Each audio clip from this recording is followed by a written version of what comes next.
business. How do you view it, right? Is this something full-time for you na? Or? Yeah, it's become full-time for me. Although may mga ginagawa pa akong ibang businesses on the side, naging full-time na siya because dahil sa opportunity and also because I think it's my passion. So I wanted to put most of my energy into it talaga kasi yun talaga yung nagpapasaya sa akin. So yeah. But how did it, like what was the very first post sa'yo na Nung una kasi, the pinaka thing I started was TikTok. Of course, dun po ako nakilala sa TikTok. Nung una, fitness, pero biglang nagsayaw. I tried doing the dance trends and then buti lang maganda yung reception ng mga tao. They liked it, they enjoyed it. So from there, I continued the dance trends and then dun ako nakilala. And then aside from that, nakilala rin ako with one of the videos I did with my kaduo, si Timothy Laude, yung sa YouTube namin, yung Dora skit. So dun talaga ako nag-take off. And then, nung nalaman na parang I wasn't the typical Nepo baby, I think that's when people really started to watch me even more. Yeah. Nung parang natuwa yung mga ibang tao. You don't find it offensive pag when people call you Nepo baby? Well, kasi I think by the true definition of being a Nepo baby talaga, which is born into privilege, hindi ko na talaga ma-deny yun sa sarili ko. I think I would be lying if I would call myself not a Nepo baby. But I think yung nangyari kasi nagkaroon ng masamang stereotype yung mga Nepo baby, which is, which was in the recent news naman. But I think it's also an opportunity for me to change that connotation towards, or kapag naririnig yung word na Nepo baby, na parang, okay, maybe they're born into privilege, but that doesn't take away their right or their ability to make a name for themselves also. So yun yung ginagawa ko ngayon, to make a name for myself outside of business, politics, which my dad is in. I wanna make a name for myself as a content creator also. Pero natutuwa ba yung dad mo sa mga antics mo? Natutuwa ba? Nung una parang nakukulitan siya, but he knows kasi ata na I think he can really say na that's how I really am talaga. Makulit talaga ako. And yung only difference from before till now is I showed that to the world na rin, or through my platform, which is yung TikTok and all the other platforms. Are they allow you to do what you want to do on social media? Yeah, they allow me naman. Nung una they were not naman hesitant, but of course parang they were already telling me, being in the position I'm in, hindi maiiwasan na magkakabashers, mga people who would say na ba't pa siya nagaganyan, diba? But nung nakita nila it's something I really wanted to pursue and parang enjoy ko talaga siya. My parents just continued to support me and allowed me to do that. But how do you deal with bashers? Do you mute them or just ignore? Well, I think kasi parang kapag paulit-ulit na, minumute ko na lang. But for the most part, the way I deal with it is, I always remind myself of my online family. And yung na-realize ko sa mga bashers, which I realized later on as a content creator, a basher can never naman go up to your face in public and just tell you how they feel it. They're hiding behind troll accounts, they're hiding behind, they're keyboard warriors. But the people who love you and support you, yun yung mga lalapit sa'yo in person and say, I'm a fan of you, thank you for inspiring me. So, minsan, kahit there's some noise from the bashers, I just really focus on what's important and the positive things happening around me. So, A lot of people enjoy your videos, especially your TikTok. Pero personally, what kind of satisfaction do you get out of doing the skits, doing putting contents online? What satisfaction? The satisfaction that I get talaga is parang minsan kasi may mga nagme-message sa akin na minsan nadadaanan ko yung mga message requests ko and I see that some people are really inspired by me. Madaming mga may pinagdadaanan na either mental or they have a physical illness pero it's what keeps them going down. So parang from there I'm like, kahit papaano may mga natutulungan rin pala ako. Even if it's just, for me parang nagsasayaw lang ako, nagpapatawa lang ako. But for them, it's more than that talaga. And that's one of the things that I want to continue to do talaga. Is it safe to say na yung online persona mo ay the same then as in real life? Nakakatawa nga because parang every time someone meets me in real life, parang iniisip na biglang sasayaw na lang ako. Pero sinasabi ko, hindi naman ganun. Siyempre, ang medyo ang weird naman nun kapag bigla na pagkamit mo, uy, ganun na. So Akala parang ko sa sa'yo ko, Jen. hindi, so parang may ano rin ako, in real life, I would say I show more my serious side. Yung mas preserve ko, ganyan. Pero lalabas at lalabas pa rin yung pagkakulit ko kasi parang maya-maya medyo pagka nafe-feel ko na yung energy na umano, bigla na lang sasayaw out of nowhere. I've always been like that, especially with close friends. So yeah. What is the kumbaga pinakamasakit or pinaka-memorable bash na nare-receive mo online na hindi mo matake na this is not me or parang Yeah. ganyan? Pinakamasakit, actually lahat ng, if I'm being honest, there are a lot of like hate words bashing that happens to me, pero yung pinakamasakit is kapag nadadamay na yung mga tumatanggol sa akin. Like I have an online family kasi which is Phantoms, yun talaga yung fan page ko or yung fan group ko. So, yun talaga yung nasasaktan ako kapag sila na yung tina-target. Kapag ako, medyo nasanay na ako. But when it's them, I really dislike it. I don't like the feeling. Phantoms pa yun. Paano na, saan yung origin nun? Ano lang po, Tom and then mga fancy. Ah, So, Phantoms. So they try to find the word.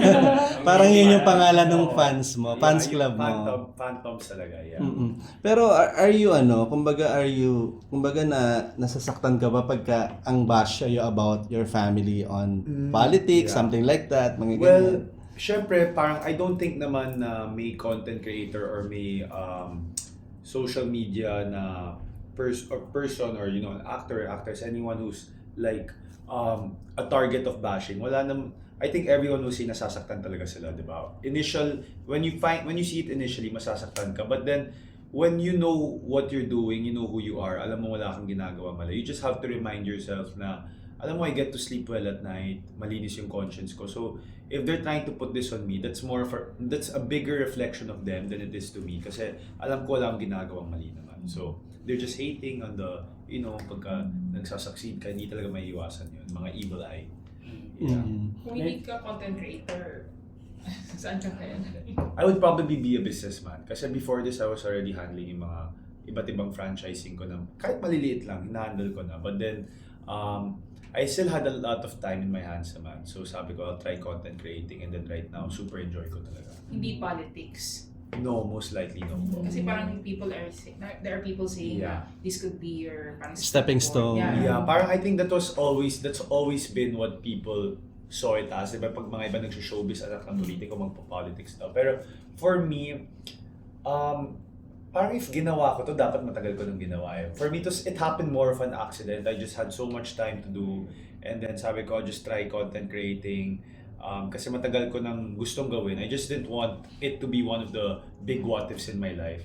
Ginawa ko and then I did pretty well in it. So, yun. Tinuloy-tuloy ko lang. But no, not because of any plans of entering politics. Pero are there offers ba to crossover? Kasi alam mo content creators nag-crossover from, content creation to showbiz. Ano ba may May offers na rin, pero, excuse me, as of now, kasi parang, I like what I do pa. Like, enjoy ko talaga ako yung, not naman na sinasabi na kapag showbiz, less control on what you do, but more of, parang I like being able to put out the content I want to put out, and ganito, ganyan, and parang, I don't think I still have the talent for acting and singing or dancing, and for dancing, pang fun lang.